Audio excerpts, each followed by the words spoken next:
இப்ப நான் சொன்னல, மக்கள் காசுல இருந்து ஒரு பைசா கூட தொட மாட்டேன்னு. அத இப்ப ஆண்டுகிட்டு இருக்கிறவங்க, இதுக்கு முன்னாடி ஆண்டவங்க தில்லா சொல்ல முடியுமா? என்னை எதிர்த்துட்டு இருக்கிறவங்களால தில்லா கட்சா கெத்தா இத சொல்ல முடியுமா?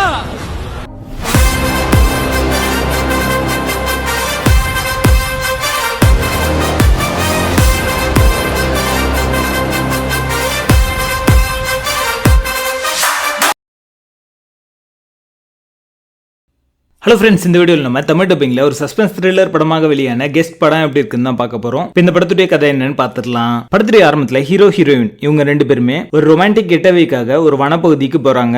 அங்க இவங்கள ஒரு உல்ஃப் மேன் துரத்த ஆரம்பிக்க, அதுகிட்ட இருந்து தன்னுடைய உயிரை காப்பாத்திக்கிறதுக்காக இவங்க ரெண்டு பேரும் வனப்பகுதியில் இருக்கிற ஒரு வீட்டுக்கு போறாங்க. அந்த வீட்டுக்குள்ள போனதுக்கு அப்புறம் வயதானவங்க இருக்கிறதுனால நம்ம தப்பிச்சோம் அப்படின்ற மாதிரி நினைக்கிறாங்க. பட் அங்க போனதுக்கு அப்புறமா அந்த வீட்டுக்கு போன யாருமே பாத்தீங்கன்னா உயிரோட திரும்ப வர மாட்டாங்க அப்படின்ற ஒரு டார்க் சீக்ரெட் இவங்களுக்கு தெரிய வருது. வெளியே மான்ஸ்டர், உள்ள மனித மிருகங்கள், இந்த ரெண்டுத்துக்கிட்ட இருந்தும் இவங்க தன்னுடைய உயிரை காப்பாத்திக்கிட்டு அங்க இருந்து தப்பிச்சாங்களா அப்படின்றத இந்த படத்துடைய கதையே. படத்துல நடிச்ச எல்லாருமே ஒரு ஆவரேஜான பெர்ஃபார்மன்ஸ் கொடுத்திருக்காங்க. படத்துடைய கான்செப்ட் பாத்தீங்கன்னா டீசென்டான ஒரு கான்செப்ட் அப்படின்னே சொல்லலாம். பட் பிளாட்டான ஒரு ஸ்கிரீன் பிளே இந்த படத்துக்கான மைனஸா அமைஞ்சிருக்கு. டெக்னிக்கலி இந்த படம் ஒரு டீசென்டான ஒரு படம் தான். சினிமாட்டோகிராஃபி, சவுண்ட் எஃபெக்ட்ஸ் எல்லாமே இந்த படத்துக்கு என்ன தேவையோ அது நீட்டா கொடுத்திருக்காங்க. சில ஜம்ப் ஸ்கேர்ஸ் ரொம்ப நல்லாவே ஒர்க் அவுட் ஆயிருக்கு. லீட் பேருடைய ஆன் ஸ்கிரீன் கெமிஸ்ட்ரி பெருசா ஒர்க் அவுட் ஆகல. படத்துல இருக்கிற டிராமாட்டிக் சீக்வன்ஸ் எல்லாமே டிராகிங்கா தான் இருக்கு. சிஜி ஒர்க் எல்லாம் பாத்தீங்கன்னா அது சிஜி தான் பண்ணிருக்காங்க அப்படின்றது அப்படமா தெரியும். படத்துடைய பேசிங் ஆவரேஜா இருக்கும். மொத்தத்துல இது ஒரு பில் ஆவரேஜ் மூவியா வந்திருக்கு. படத்துல அடர்கான் இருக்கு. இந்த படத்தை நீங்க ஃபேமிலியோட பார்க்காதீங்க. கெஸ்ட் படத்துக்கு எங்களோட ரேட்டிங் 4 out of 10.